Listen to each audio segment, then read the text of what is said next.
Hi, I'm Roger and welcome to the Cyber Notes cast. I will start this one with a quote from Henry Ford.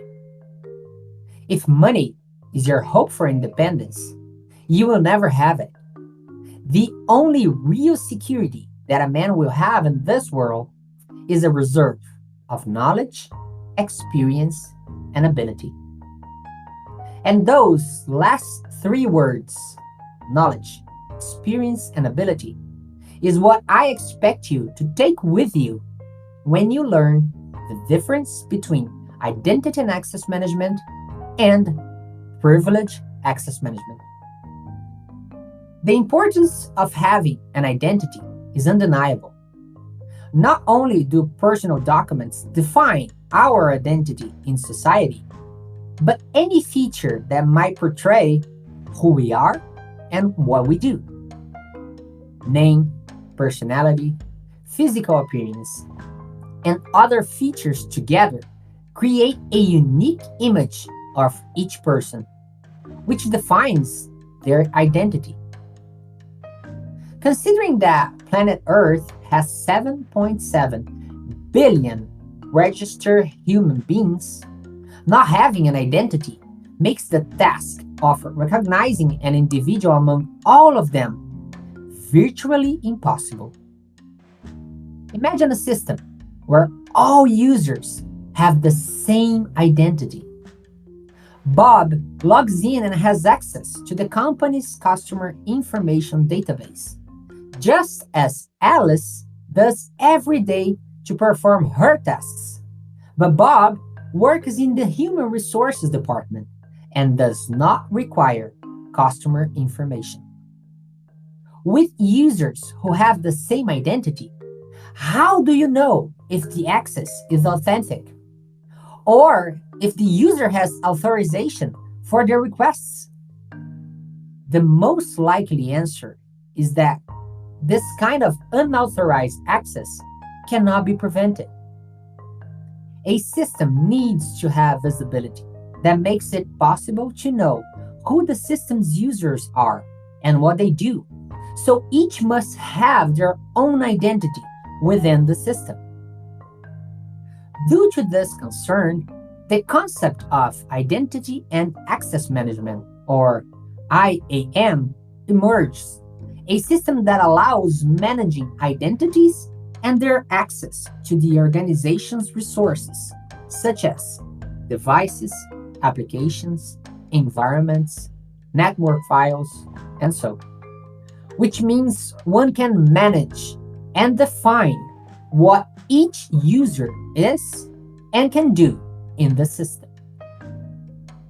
These users may be customers who somehow need access to the information on the organization, employees, third-party employees, or even applications.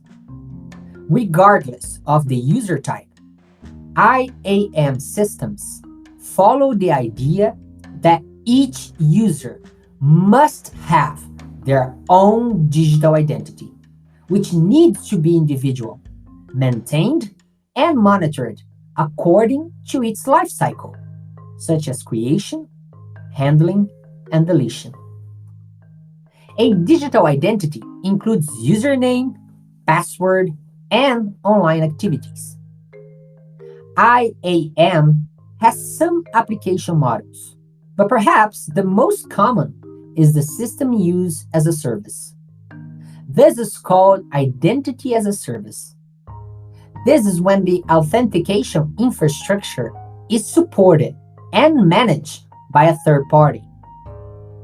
In general, there are many application models, but every IAM system must have tools that can enable and disable accounts, databases for storing user information, and means for granting and revoking access rights. Organizational infrastructures are always evolving. Cloud environments, bring your own device, IoT, and many other technologies can be a set of factors that can make identity management difficult, whose number is growing with such evolution. Therefore, not having an effective identity management system can lead to very serious security issues and risks.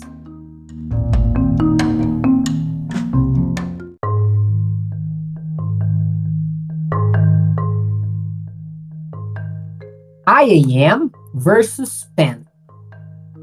In short, IAM systems manage digital identities, trying to ensure that access is granted to those who has in fact the right. And for many, this definition may resemble privileged access management or PAM solutions, which are contextualized as solutions that manage access through the control, storage, segregation, and tracking of all privileged credentials. Commonly, the two terms are easy to confuse if the word privilege is ignored. IAM manages identities for common accesses that occur in routine activities. PAM controls access of privileged and active users in critical system environments. PAM solutions are a step further from IAM systems as they protect critical data from privileged users who may overuse their benefits and misuse the data they handle. IAM systems can enable and disable access, but do not provide the same functions as PAM solutions, such as password vault, management and protection of critical credentials through section monitoring, usage limit, limiting account usage based on a specific time or a certain approval extent, discovery, auto-discovery of privileged credentials that may be on the system but without the administrator's knowledge, visibility, view of what happens when an access is requested, approved, and performed, audit, recording of evidence from accesses performed correctly or not. Among other features, while IAM defines what Bob and Alice will be able to see or do not on the system, the PAM solution ensures that Alice will not be able to delete, copy, or modify any information from the critical system without being monitored and or blocked if her actions are considered malicious. A PAM solution is a part of an IAM system, as are multi-factor authentication and single sign-on functions, as these features and tools enable more secure authentication and cautious use of identity and profiles. Therefore, IAM and PAM can work together. And by the way, this is highly suggested. IAM systems give administrators the ability to modify a user, create usage reports, and reinforce policies, but fail to manage privileged accounts. PAM solutions deliver information about what is being done, sections started, and how credentials are being used.